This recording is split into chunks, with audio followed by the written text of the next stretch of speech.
You guys are hiding up here. It's not funny. Nick, you know what Dad said. You're not supposed to be playing up here.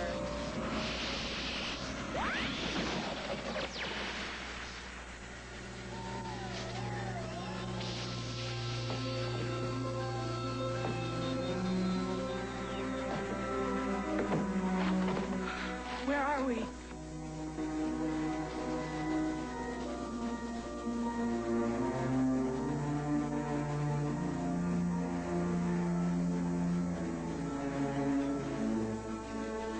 God, what happened? Amy! Run! Amy! Nicky. Ron? Nick, what happened? We're all the size of boogers. Illusion. It's been part of the magic of Hollywood for decades. Is this a giant 5-foot lead mutant from the planet Zartok? Perhaps. But now we see by changing the illusion that it becomes just another number 2 pencil from Earth.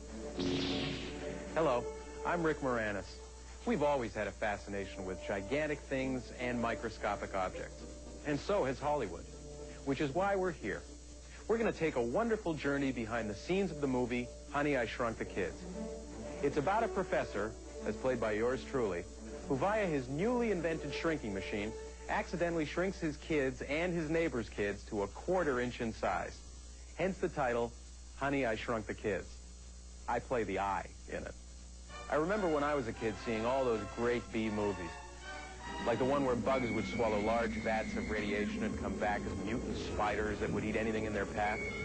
I think one of those bugs was my Uncle Leo. Ever wonder what it would be like to be attacked by a 50-foot woman? Do you want the most terrifying horror? Here it is, a 50-foot crab monster. I think we'll need a little more cocktail sauce for this baby. Remember the Attack of the Puppet People? After I saw that, I never trusted Howdy Doody again.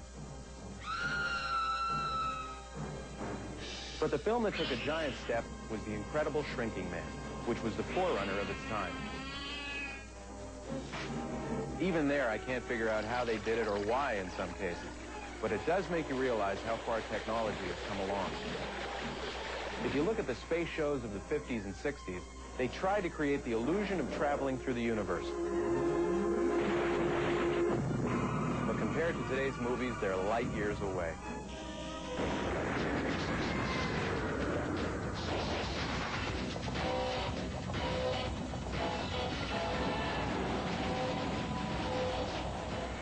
Walt Disney was one of those responsible for this giant leap in technology.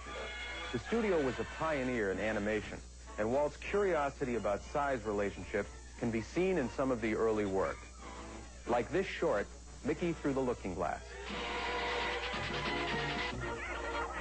Remember this interpretation of Gulliver's Travels? Meet Gulliver Mickey. Here's the great classic which really set the standard for big and little movies, Alice in Wonderland.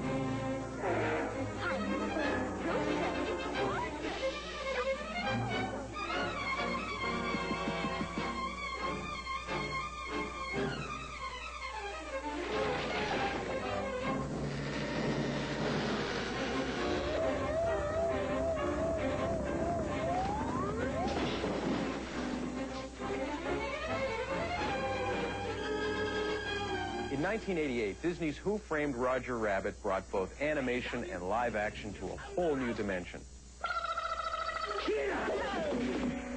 Idiot. I got no keys for these cuffs. Huh?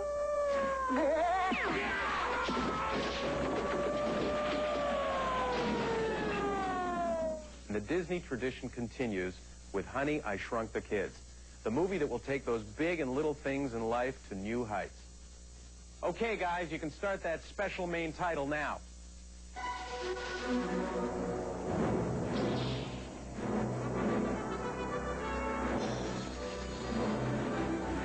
Illusion. Where does it begin? Well, obviously, it starts with the idea. Our idea is about 4 kids on an incredible journey through their backyard. Where's the illusion in that, you ask? How about if you're a 1/4 inch tall? Now that's illusion. To make that work requires a wonderful script and enormous preparation, It also requires a storyboard, where the idea is translated to line drawings that show us what the film will look like. In a film like this, that has a lot of special effects, the storyboards sort of carry on the vision of what was needed in those scenes and help the stop-motion animators, help the special effects people put it all together. In the storyboards, he's still on a blade of grass when he's at the very top. Now, this might not make any sense to any of us, but in this room, the storyboards are checked and rechecked to make sure everyone is in sync. Since the storyboards reflect what is going to be shot, it is important that all questions are answered in this meeting. Are these angles the angle you want?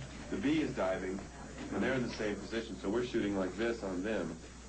So there's no reason why the bee just can't be like this. Don't you have to shoot the kids on that? Well, the only thing we'd have to shoot in the kids would be the kids flying through the air. We talked about shooting. If we went back to the old boards, we have to storyboard what the picture will look like, the entire picture. And if the monster is going to be up high here or down here, if they're going to be on a tabletop or whatever it will be. And from that picture, we decide what focal length lens we'll use, how high the camera will be, how far away the camera will be. So we do all the planning we can do, and obviously you can plan as much as you want. You're still going to end up with times that you wish you'd planned better and didn't turn out right, and you've got to finesse it one way or another. That will happen.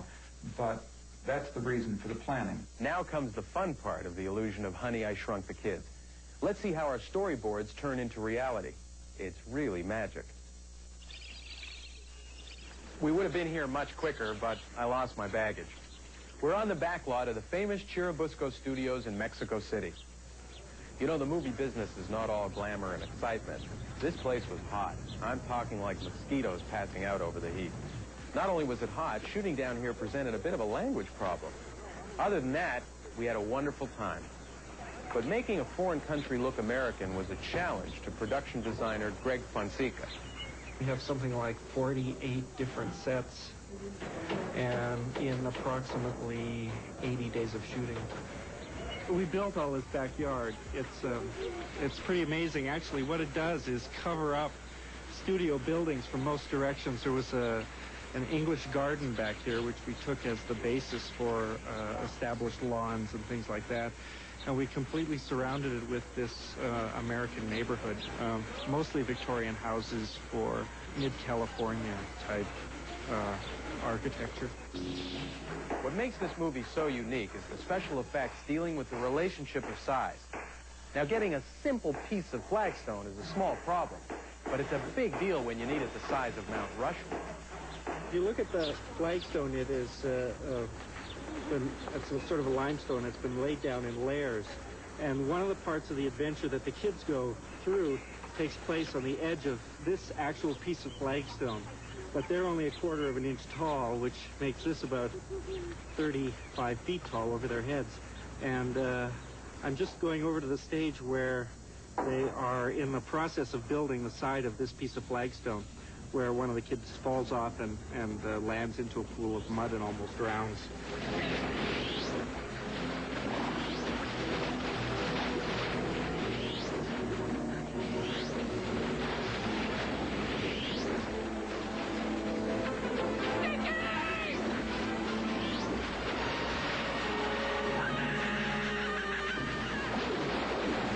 Honey, I Shrunk the Kids holds the answer to every child's prayer. A giant 30-foot chocolate cream-filled cookie. Just think, one bite and you can have cavities the size of Buicks. Let's go meet the man who is the master chef of this amazing tower of sweetness. So what we've done here is one side of the cookie smaller than the other, so that it seems to be going away further than it really is. And then the script calls for kids to go up in here and take some of the cream filling out and eat it. And about that time, they were interrupted by ants. I had an aunt like that in Cleveland. Seriously, when it comes to turning fantasy into reality, there's no studio like Illusion Art, where the minute